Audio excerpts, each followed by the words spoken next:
I was 18 years old when I got married. I belonged to a very conservative family, a Baloch family, where good daughters never say no to their parents. My father wanted me to get married, and all I said was, if that makes you happy, I'll say yes. And of course, it was never a happy marriage. Just about after 2 years of getting married, about 9 years ago, I met a car accident.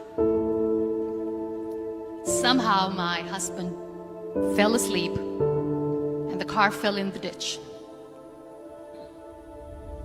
He managed to jump out, saved himself. I'm happy for him. But I stayed inside the car and I sustained a lot of injuries. The list is a bit long. Radius ulna of my right arm were fractured. The wrist was fractured. Shoulder bone and collarbone were fractured. My whole rib cage got fractured. But that injury that changed me and my life completely was the spine injury. Many people came to rescue. They gave me CPR. They dragged me out of the car. And while they were dragging me out, I got the complete transection of my spinal cord. Those 2.5 months in the hospital were dreadful. I was at the verge of despair. One day, doctor came to me and he said, well, I heard that you wanted to be an artist, but you ended up being a housewife. I have a bad news for you. You won't be able to paint again. Next day, doctor came to me and said, your spine injury is so bad, you won't be able to walk again. I took a deep breath and I said, it's all right. Next day, doctor came to me and said, because of your spine injury and the fixation that you have in your back, you won't be able to give birth to a child again.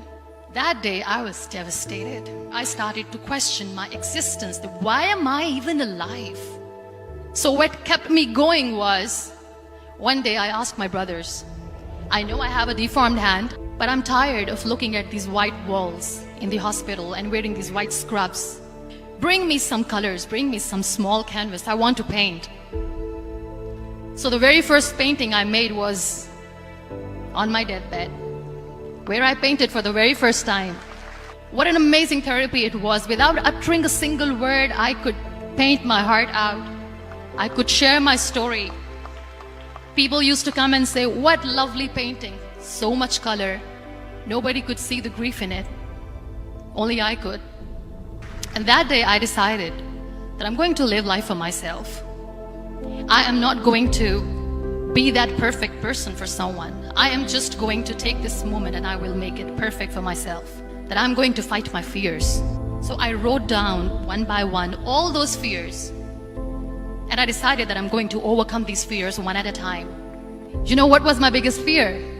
Divorce. But the day I decided that this is nothing but my fear, I liberated myself by setting him free. And I made myself emotionally so strong that the day I got the news that he's getting married, I sent him a text that I'm so happy for you and I wish you all the best. And he knows that I pray for him today. Number 2 was, I won't be able to be a mother again. And that was quite devastating for me.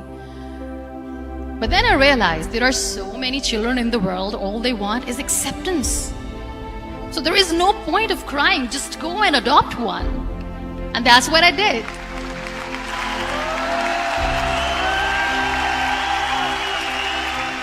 I gave my name in different organizations, different orphanages, and I waited patiently.